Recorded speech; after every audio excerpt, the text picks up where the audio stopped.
I actually had a cough, a really bad cough, to the point where I was cracking my ribs. Did you just say you had cough so bad you were cracking your ribs? I had to do the standard treatment before people start experimenting with me. Before people start experimenting with, tell me more. I'm an experiment because I had a double lung transplant. That's one experiment. I've done several clinical trials, but they didn't work. I'm currently on a targeted pill that's not even approved for lung cancer. So I'm an experiment. Hi, everyone. I'm Samira, the founder and CEO of Menticares. I have a very, very cool guest with us today, Natalie Brown, who is a surviving lung cancer advocate and speaker. Natalie, hi. How are you? Hey, I am doing pretty good. How are you? Good. Right before we were recording, I think when I asked you that question, would you tell our audience what your answer was? I said I'm here. I'm here. And I think my reaction was just to start laughing because I think that's a very real answer. Will you tell us why it's such a real answer? Because every day is different, literally. I have struggles just like everybody else, but every day is not the same. So I am just glad to be here. Tell us how you ended up in the world of lung cancer. Well, I don't really know, but basically, I just had symptoms, and my symptoms pretty much started into 2019. And then, what do you know, 5 or 6 months later, I had stage 4 lung cancer, no smoking history, no family history, or nothing that we know of. Oh, man. Yeah. Can you tell us what symptoms you're dealing with? Yeah, so I actually had a cough, a really bad cough, to the point where I was cracking my ribs and I was extremely fatigued. So I tried to do Red Bull, coffee. None of that stuff works on fatigue. I'll let you know that now. Did you just say you had cough so bad you were cracking your ribs?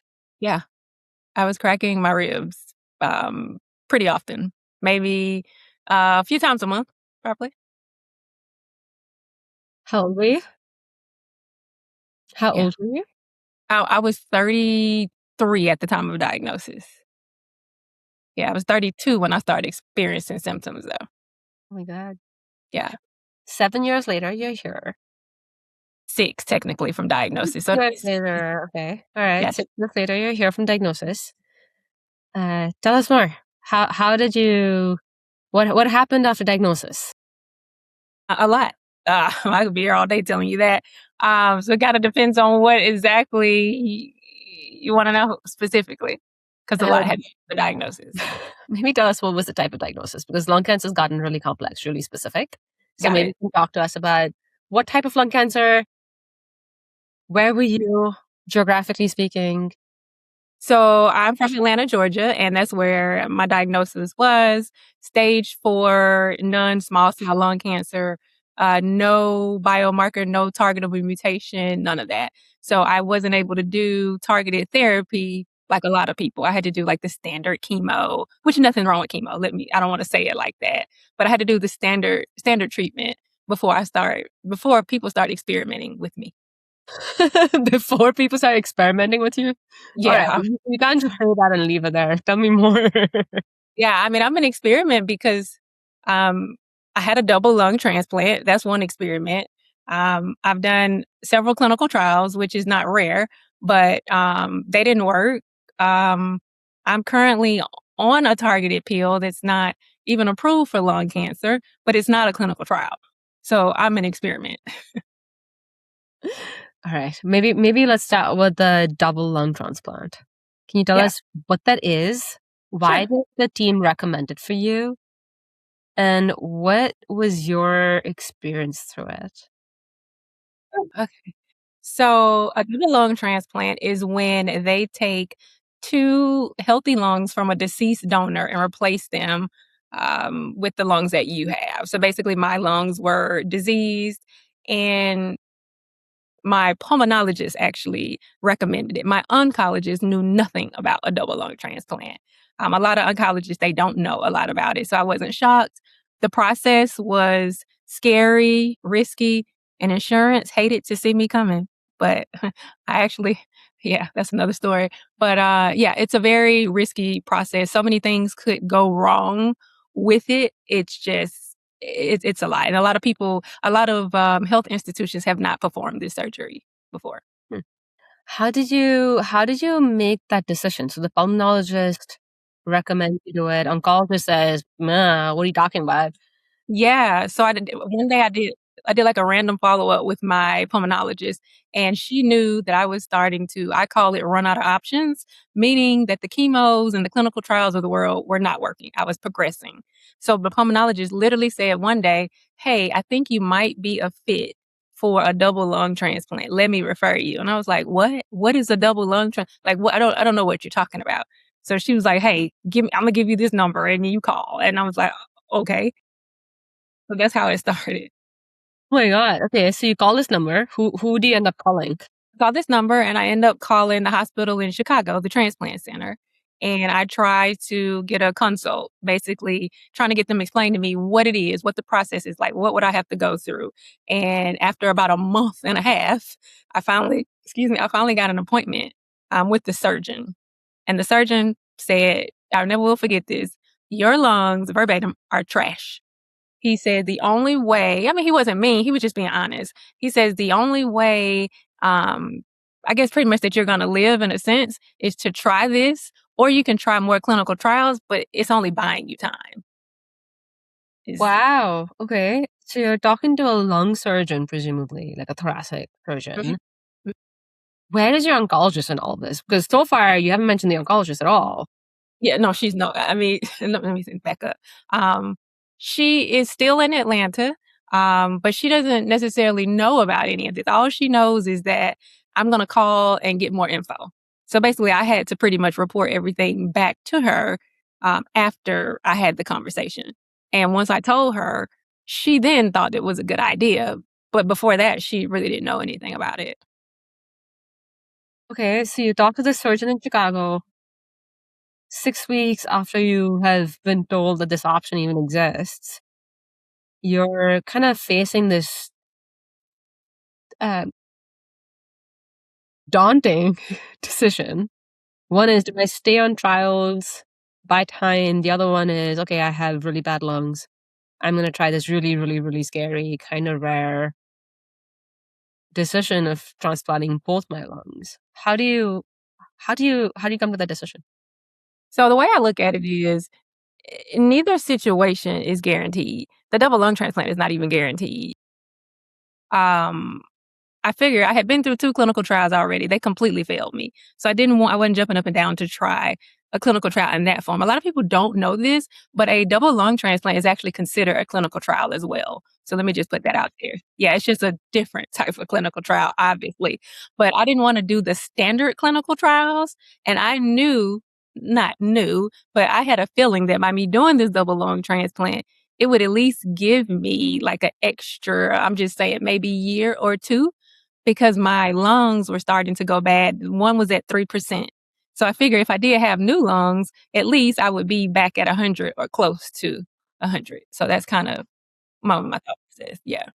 And did you pull your family and loved ones into this decision, or was it mostly just like, nope, I know what's right for me. I'm going? I did not actually. It was me and my husband actually made the decision.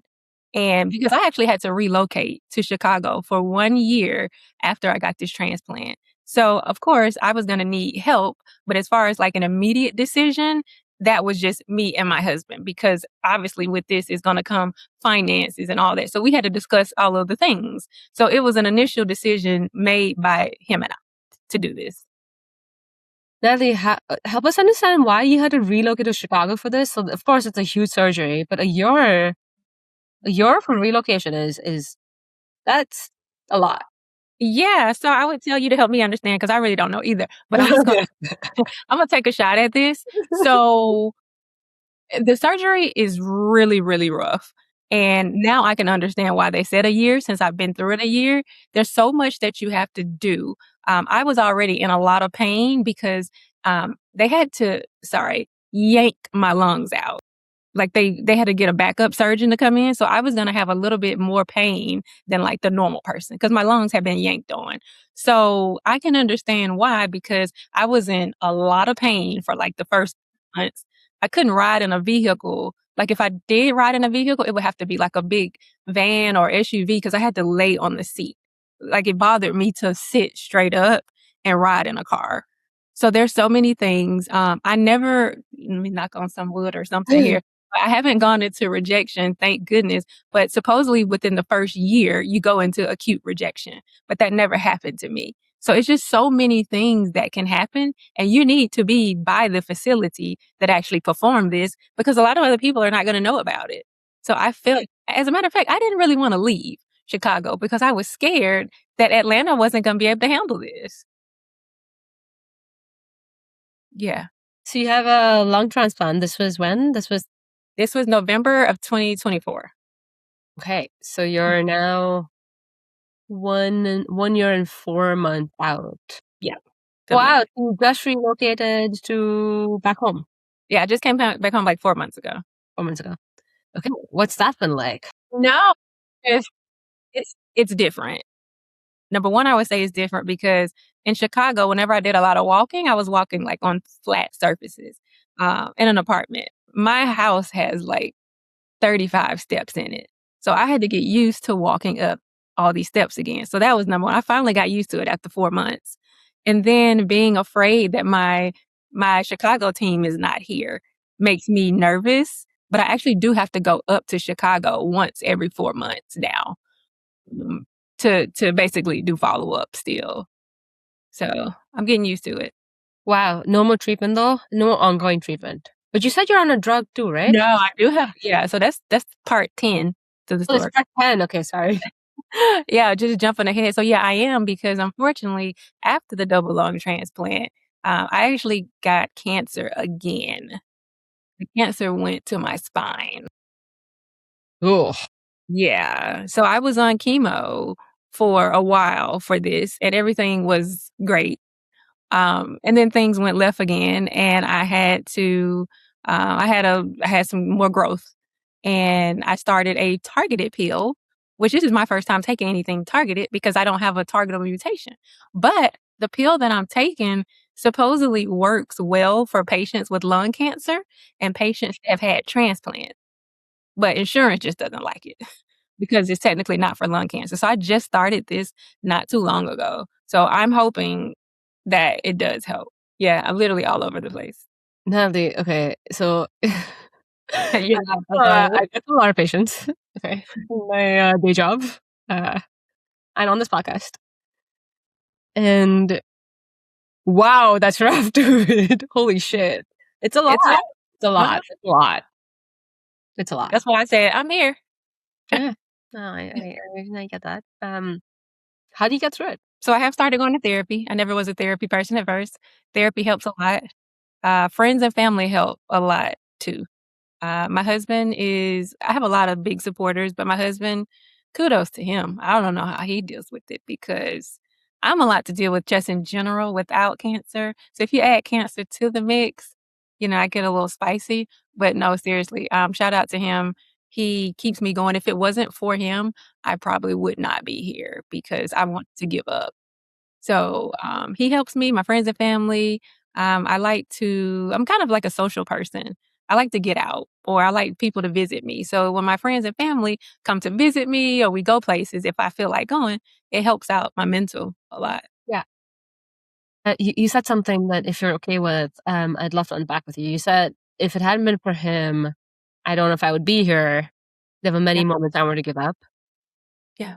What did he do that helped you not give up? Just by simply just his words explaining to me that, basically like life is always going to be hard. It just depends on in what capacity or what aspect. Like none of us are going to have easy lives. We would love to. And he knows what kind of person I am anyway. I'm a pretty strong and independent person. So just by him, it's the words that he says. He knows how to word things to keep a person motivated because everybody can't do that. Um, and he knows that I wanted to give up, but he's like, no, you're not done. I don't want you to give up. It's just basically about what he says that has helped me to come this far. And he always says this. He said this 2 weeks ago, as a matter of fact. He said, "I know you're upset because you have this new growth or whatever. Who wouldn't be?" He said, "But take a minute to sit in your," a curse word, and then he says, "Go do all the things you need to do if you wanna get ice cream, like, just drown in it." He said, "But in about 24 to 48 hours, Natalie, get out, stop drowning. We gonna get back up, and we're gonna fight." That's exactly what we're gonna do, and we do this every time. So he says this to you. What do you do next? Well, once I finish eating my ice cream and my chicken wings and all of the things and crying and watching movies, the next couple days, I am back talking to my medical team, trying to figure out what's plan C because I'm a ahead of time person when it comes to like what's next. So I'm like, hey, okay, well, what's plan C? What are we gonna do? And then we start planning for the next thing. And they said most of the time they already have something lined up in case something goes wrong. So I don't really have to wait a long time to figure out a plan, which is good. Because I'm already on the next thing now. Like, if these pills don't work, what's next? And they're like, "Well, you've only been on the pill 2 weeks." Yeah, I know that, but I still need to know what's next. So that's the type of person I am. What's next? Yeah. Sensitive question. You know, Go ahead. have you thought about mortality? Yeah. Okay. Tell us how you grappled with that. The reason I said sensitive question, I think there are patients and survivors who don't really like talking about it. It can feel like it's taking away from the resolve required for the fight. And Yeah. then there are survivors and patients who talk about it because it's part of the fight, right? So I guess my question for you is like, how does that sit for you? Is it part of the fight? Is it not part of the fight?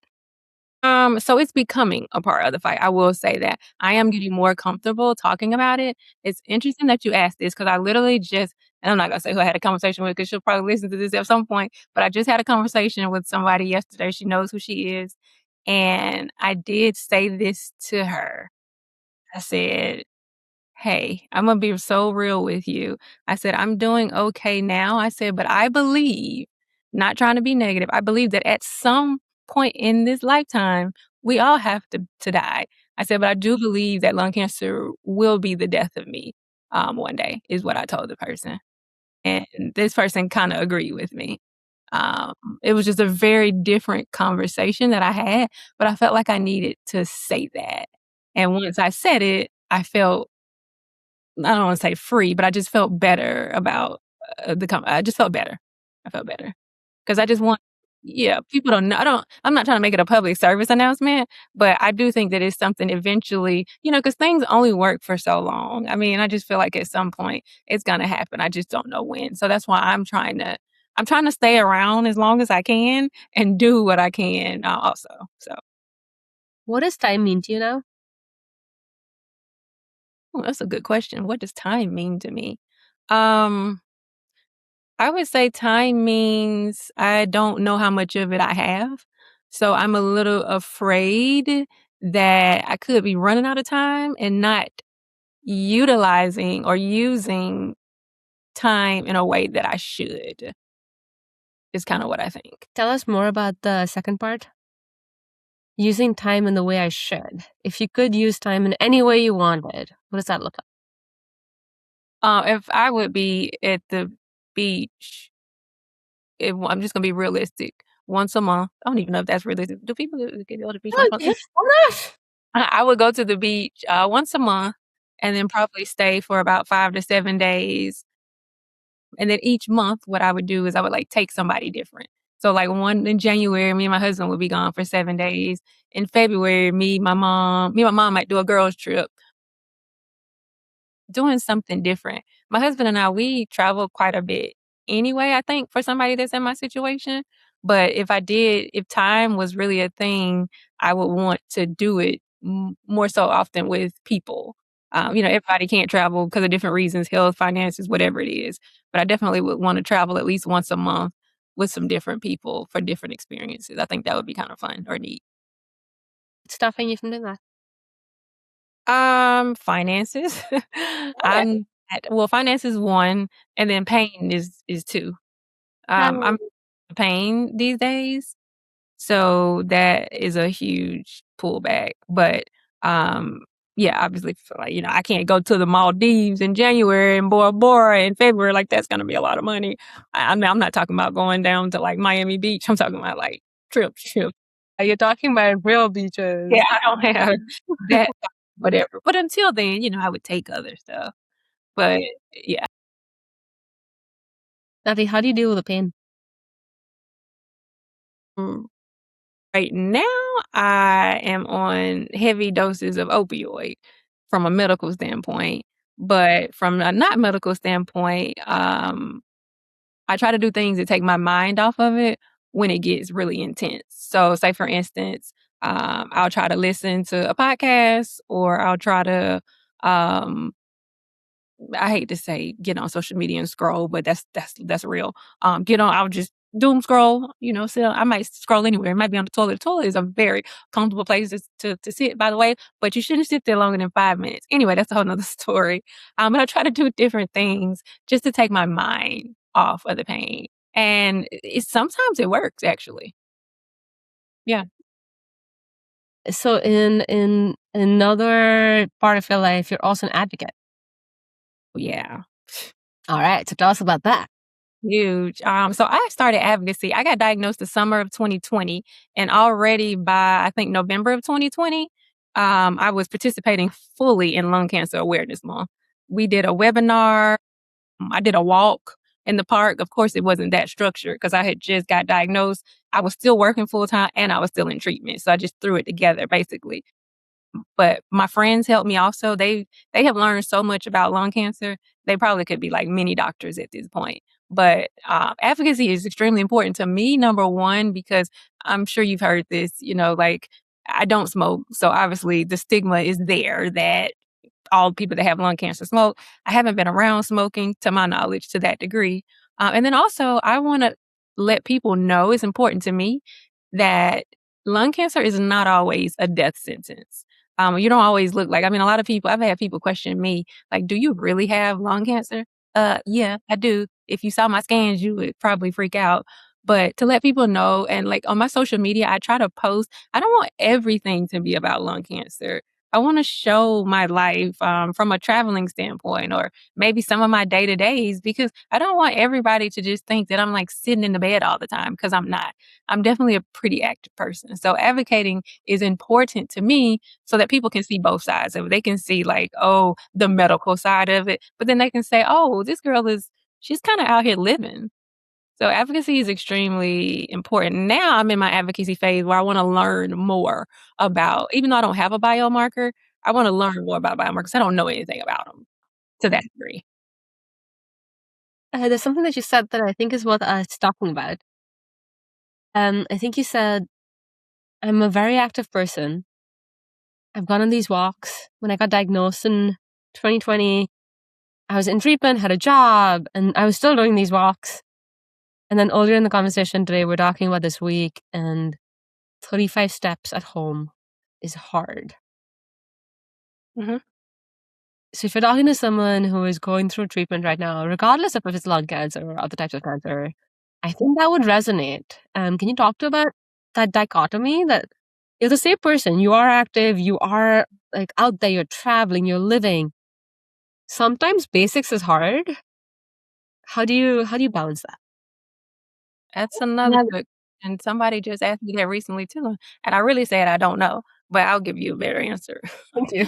Uh, I mean, it's hard. I don't really have a direct answer for it, but I kind of try to um just do things in like bits and pieces. So I try to give a little of my attention just like in different little areas. So right now I'm not working. So that actually relieves a lot. But I did just finish a program called like a citizen science program where we learn about lung cancer and all the things. So that was basically kind of like I was in school. So that took up like 6 months of my time, which was great, not complaining about it. But basically I'm just choosing where I devote my time. And I've also learned to ask for help. I never asked for help before. I've started to ask for help from the people that actually want to help. And when people help you, it's a game changer, I've learned. So that has helped me out also, asking for help. Can you give us an example? I think a lot of us struggle with that. Ha ha ha. Yeah, yeah. Yeah, because I feel like if my body is already going through a lot with transplant cancer and just life. So by me never asking for help, I'm not doing anything but making it harder on myself and my body. So, like, say for instance, I try not to bother my husband too much because obviously he's the breadwinner, and I need to make sure that he's in a decent place. So I don't really ask him to take me to like a lot of appointments. And then the kicker to this is I can't always drive because I'm on so many opioids. I have to time when I can drive, so that's a different situation. But,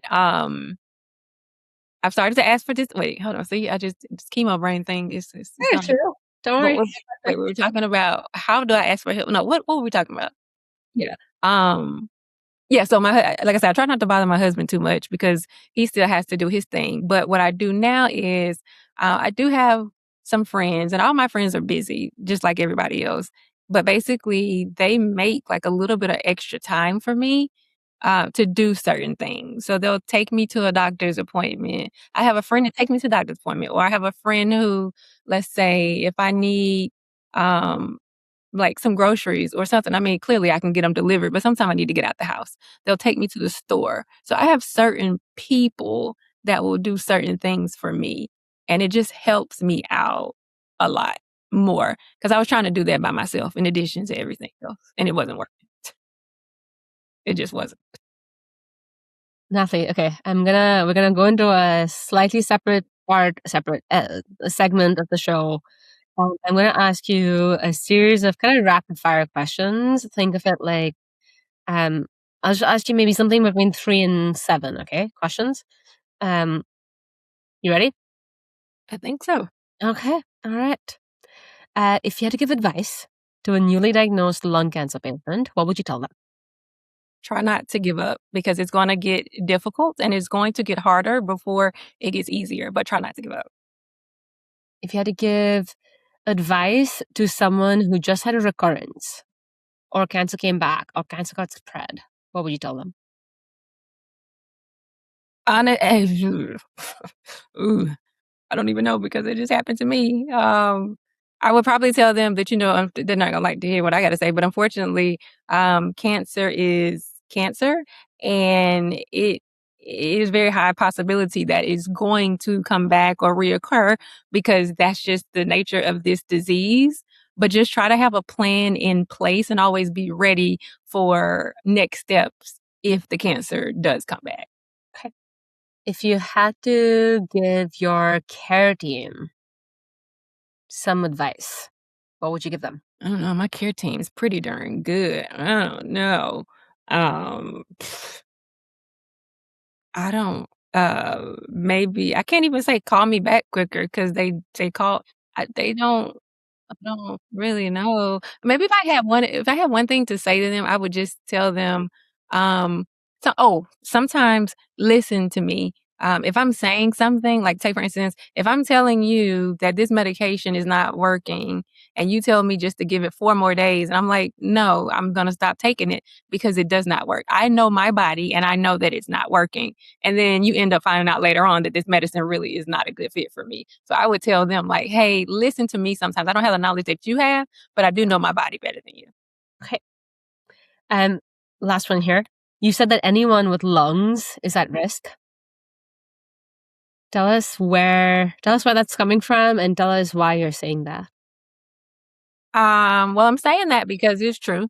You don't have to be a certain age. Live a certain place or anything. Literally, if you do have lungs, you have a possibility of getting lung cancer. I thought before that it was just a smoker's disease. It was just environmental. It was just radon. But it can be a combination literally of anything. So people just need to stop thinking that because they did not smoke or they didn't, maybe they weren't a firefighter or something that they're not going to get it. But, none of that stuff unfortunately matters. You can get it. And I actually never used to say that until I got involved with, I think it was like the White Ribbon Project or another organization where that's somebody's like tagline. And then ever since then, I just always say it. Natalie, is there anything that you'd like to share with us that I haven't asked you about? Um, I would just say, I think you might have asked this, but I would just say always keep all your options open as far as when it comes to treatment. Always ask questions. When I say that, I mean like a lot of people don't know that surgery is an option for stage 3 or stage 4 lung cancer patients, but clearly with this double lung transplant, it is an option. Are there rules and criteria? Of course, that's going to be with anything. But if you never ask, you're never going to know. So don't let anyone tell you that surgery is not an option. People actually told me that surgery was not an option after I had the surgery. I'm like, how are you going to tell me that? But just ask questions because you just never know. Also, with the targeted treatment that I'm on now, it's not supposed to be for patients that have lung cancer, but I'm on it. So, try to see if maybe your team or somebody can get experimental with you because it could be the difference in, saving your life or extending it. Natalie, thank you so much. I think this episode is going to help a lot of people. And I very much appreciate you taking the time. And I am so glad that you are here. I'm so glad that you advocate for yourself and others. And I am so, so happy that you live a spicy life. And I am hopeful that travel, lots of it, continues to be in your future. So thank you for being a part Thank of you. it. I really appreciate it. I appreciate this. This podcast, show notes, and newsletter is for general informational purposes only and does not constitute the practice of medicine, nursing, or other professional healthcare services, including the giving of medical advice, and no doctor-patient relationship is formed. The use of information on this podcast or any materials linked from this blog is at the user's own risk. The opinions of the speakers are their own and do not represent the opinions of organizations they're affiliated with, nor do they reflect the opinions of Mantacares Inc. or Mantacares' sponsors.